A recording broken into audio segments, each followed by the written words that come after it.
Everybody's so content.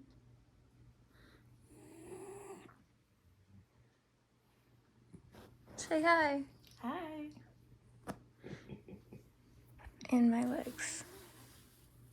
My very swollen legs. All right, so we did our annual dog treats Christmas. We've got their bones and their decorated cookies.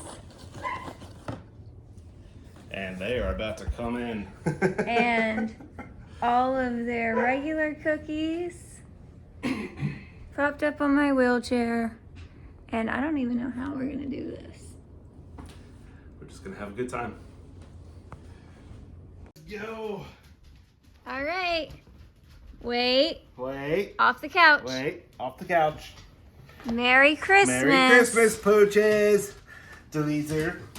This is all you. I'm just gonna put it on the floor and let her have at it. That's all yours, Butterball. Caesar. Nope, I dig you. Butterball. Come on over here. I'll let, I'll give him center floor. How about that? Oh, No, go set ahead. it over there because I can't see it. Where at? Over there by the door because I can't see him. There you go, Butter. Butter. That's yours. Milo Munster. You got one too, baby. This is yours. You can set it right there. Right here? Yep. There you go, Milo. That's all yours too. Deezer, did you already eat all yours? Nope, Oh, she went straight for Butter's bone. He's running away with his. He's already on the couch making a mess. There's your cookie, Butter. Delita, eat your box. That's your Christmas box. Milo, eat your treats. Delita, you have a bone in here. Deezer. Look, Delita. do you want your bone? Here you go, girl. That's your bone. There you go. What about these? You want this? She wants everything. I want it all. Merry Christmas, my Merry babies. Christmas, puppies. I don't know where Butter's at. I hear him chomping over there. You going back for more, Butter? They don't need dessert tonight, that's for sure. Merry Christmas, Butter. Mama loves you. I do. What else are you gonna grab from there? Butter, go eat. He's got his big bone over there. Oh, no, don't go in the bedroom. Oh yeah, let's not go in the bedroom. Delita, are you enjoying that bone? Butter, eat your bone. Eat your bone, Butter. Delita, you have a bone. Look I can't make this up.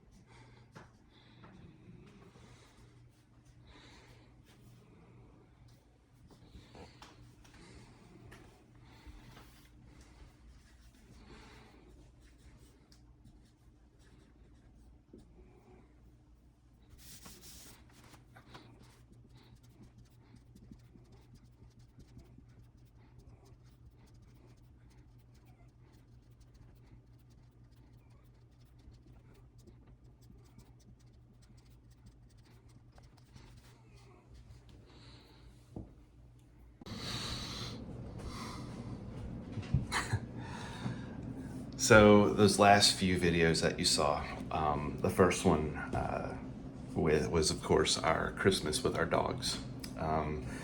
Around 12:25, we had a nice quiet Christmas with just us.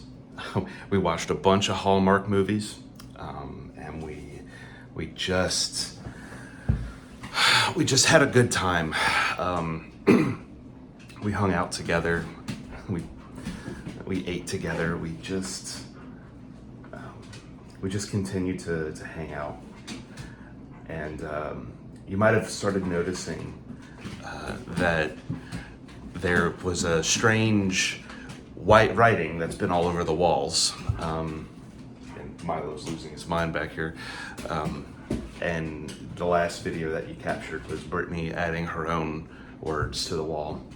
What we were doing, my logic, actually, let's take a step back.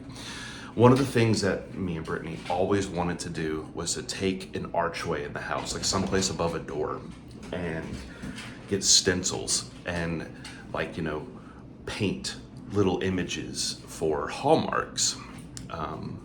You know, she wanted to put a, you know, a camera and maybe a little bitty state. If we ever got you know, did a wedding photography shoot in a particular state, like an out-of-state area, we would put the state up there, you know, to kind of represent that, hey, we're, you know, travel photographers now. And she, you know, just little milestones in our life, like we wanted to immortalize in a way that was just kind of on the wall with paint. We never did that, but instead, near the end of this journey, I wanted her to be surrounded by positive memories, by prayers that we had that were answered throughout the journey. I wanted her surrounded by positivity. And since she spent so much time sitting on that couch with her view being just this area in front of her, I wanted to make sure that every square inch of her view of what she could see was memories and positive experiences and prayers that were answered and provision that was just made for us on the fly when we didn't even know it.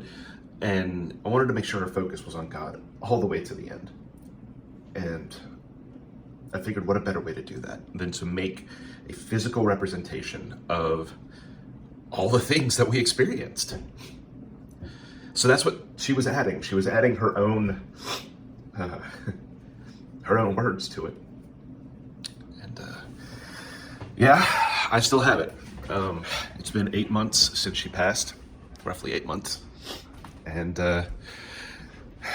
I've been very careful to not show it this entire time in any of the videos, but there it is.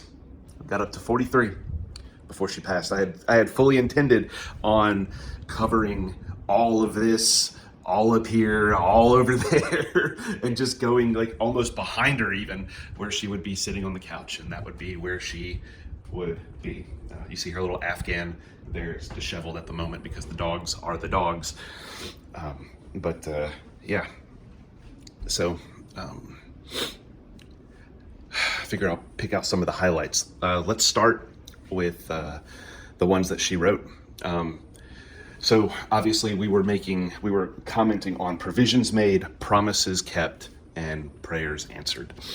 And one of the things that she wrote down was the Daily Grace Co., which is, you know, you've heard her talk about it, and she, you know, eventually we got sort of sponsorship by them, but we never posted the videos with them, so we never followed up on that. So anyway, number 21 that she wrote was finding my true best friend and sister in Christ. And that was one of our friends that, I guess I can just say her name, Alden. They were that church couple here that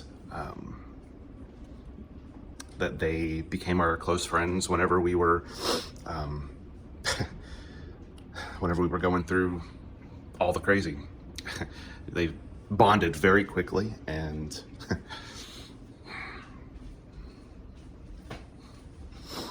number 22, probably the most important on the entire wall. God being in the story and the influence the story has had on other people's lives, and as a result, influencing our own life and faith even further. I think out of all the things, that's probably the best way to put it. We knew from the beginning that if we were going to experience something like this, we were going to do the best that we could with it, and we were going to asked that God be in it, and we prayed to that effect, and we wanted to make sure that as many people as possible was able to see him throughout the entire story. And oh my gosh, hasn't he? I'm so grateful that he was able to use us and our story to draw attention to himself and bring himself glory. And I feel like we had very little part in it. It's all him, you know? But that was the only time she wrote on the wall. I did everything else. And she told me a few to write down, and I did. But most of these were mine, and I just kept filling the wall, and I was going to keep going too. Some of the notable ones that she mentioned, number 40, being able to communicate well despite our drastically different communication styles. As far as our marriage went, we were very, very, very close, even before the cancer. And one of the things that we focused on was making sure that we communicated well. And what we realized is that we suck. We just did. We had completely opposite communication styles, and her way of explaining and talking about things totally clashed with me. And so we fought a lot, but not like you think. We fought together. I think the best way to put it is every time we got into a disagreement, or we had a lack of communication, or we had something that happened that caused one of us to react in a negative way, we immediately stopped. We looked at each other, we focused, and we just said, we're fighting together against Satan. Literally, we considered it an attack on our marriage. We considered it an attack. We just, in terms of spiritual warfare, we're going to be fighting together against the problem, not fighting against one another.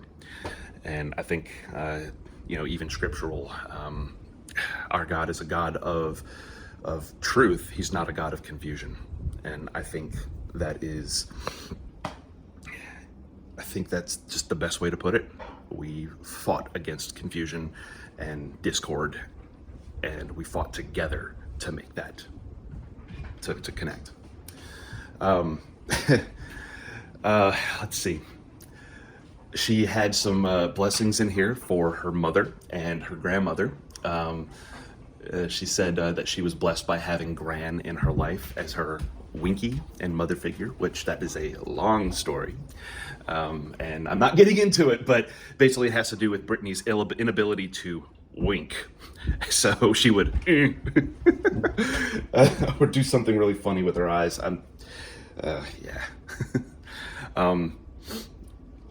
Brittany's grandmother, Diana, she was able to stay with Brittany while I was at work. Our various therapists all wound up on the board. We've got information about our church, our pastors and his wife, and, just individuals in our church who provided stuff for us. Matt always giving me, one of my close friends, Milo, are you chewing on my shoe? It's always the Milo show. Why? Look at this dog. He's just so cute. Matt always giving me well-timed distraction and prayer and inviting me over for board games every Wednesday. Clint and Tracy dropping everything to bring us food and medicine and whatever we needed whenever we were in the hospital. We had our associate pastor, Corey. I'll never forget it. He bought us a box fan for when we were in the hospital. Because they were out of box fans, and Brittany had like 104-degree fever, and they weren't giving her Tylenol or anything because they didn't know if she was in sepsis. So they were like just watching her. Very, very beginning of our journey. Like we're talking after her first, what do they call it, infusion, her body had this reaction, and yeah, it was bad. So, but that 104-degree fever, they were out of fans, and Corey was like, gotcha fam. And he just goes out, buys a box fan, and we still use that box fan almost every single day for the remainder of the journey. Like it was on all the time. And even now I still use it. Gosh, what else? Our good friends Josh and Stacy always being there to help us escape from pain and giving us a constant ear. I've got my friends from Louisiana. Whenever the tree fell in our house, they just showed up the next day with chainsaws to clear everything and patch holes in the roof. I'll never forget it. Gosh. I gotta, Delita, quit hacking. What are you doing? You okay, girl? My dog's always trying to steal the show. There was just so many times where people just made provision for us. Multiple occasions where an event popped up, and this is how crazy it was. In every single instance where we received a large donation of money, the next day an emergency happened that would, like, I'm not kidding, the next day an emergency happened that caused all of that money to be gone, like to the dollar amount. I remember Brian and Candy, just like, hey, this was a faith offering from the church. Boom, here you go. It was like $860. Wow, thank you. We travel up to Houston, and oh, you got to stay in Houston an extra week because of, we just didn't tell you that, it's not just 1 week, it's 2 weeks worth of this appointment. Oh, good grief. Like, how much extra is it going to cost? Like, we had all this money laid out for the hospital, for the hotel stay, and like, how much extra is it going to cost? Oh, $860. That good coworker of mine just giving me $1,000. Like, I've been holding on to this forever, and I just felt called to give it to you. Here, those were his literal words. The very next day, the tree falls on the house. I call up my insurance. Yeah, tree fell on our house. All right, it's $1,000 deductible. Like, I can't make this up. Like, it just kept happening. So I wanted her to be surrounded by all of these things, just so that she knew how much she was loved by God and how much he was in our lives and how much he was right there with her in the middle of all this. I never wanted her to forget it, and she didn't. So that explains all the crazy writing on the wall and me finally explaining it, because I've been dreading doing this video, wondering what I was going to say and what I was going to do, because I'm the crazy guy with writing on the wall. Every time I invite someone over to the house, I have to give them the spiel. Like, this is what happened, this is why, da da da da. And everybody's been cool with it. Everybody understands. But yeah,